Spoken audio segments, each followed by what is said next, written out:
මේ තියෙන්නේ බැට් එක මේ තියෙන්නේ බෝලේ. තේරෙනවද පොට? එතකොට මේ තියෙන්නේ විකට් එක. මොකට ඉඳ ගන්න කොහෙද? දාන්නේ මීනේ අදින්නේ. ඒකෙන්ද ඉඳ ගන්න ඕනේ. ඒක කඩන්න ඕනි. තාත්තේ ඕක බෝලෙන් ගහලා කඩන්නේ කකුලෙන් ගහගෙන. මේ නෝනගේ මේ කොල්ල. කොල්ල වැටුනොත් මම බැට් කොල්ල වැටුනොත් ඔයා බෝල්. මම බැට්. ඔයා බෝල්.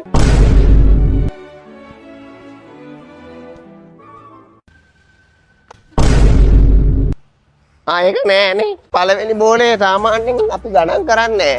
පළවෙනි බෝලේ අපි දාන්නේ බෝලේ වැටෙනවද බලන්න.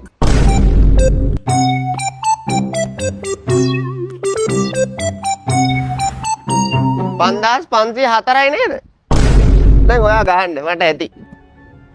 ඇතිද? මං ගහන්නද? දැන් ඔයා ගහන්න.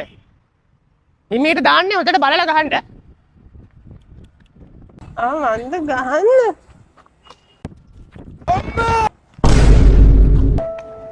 අවුද්ද?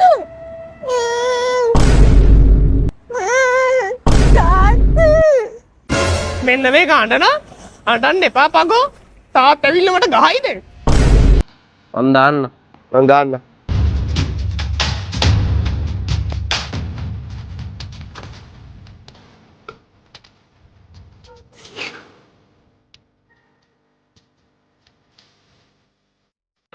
yes out.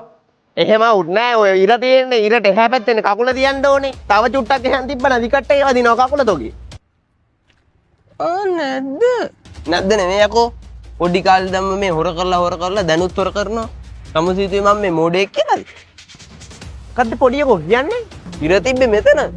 ඉරේ තමයි කකුල් තිබ්බේ නැත්තම් තමයි ගොළුවේ තියන්නේ. උබනොත් ඔගේ කටේ බැට් එක.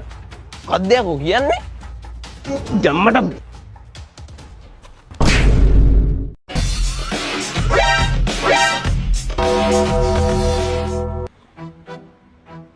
අවුද ගෑකන්?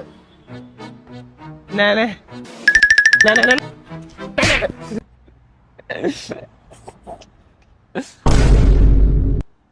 තෝ මොකද hina යන්නේ?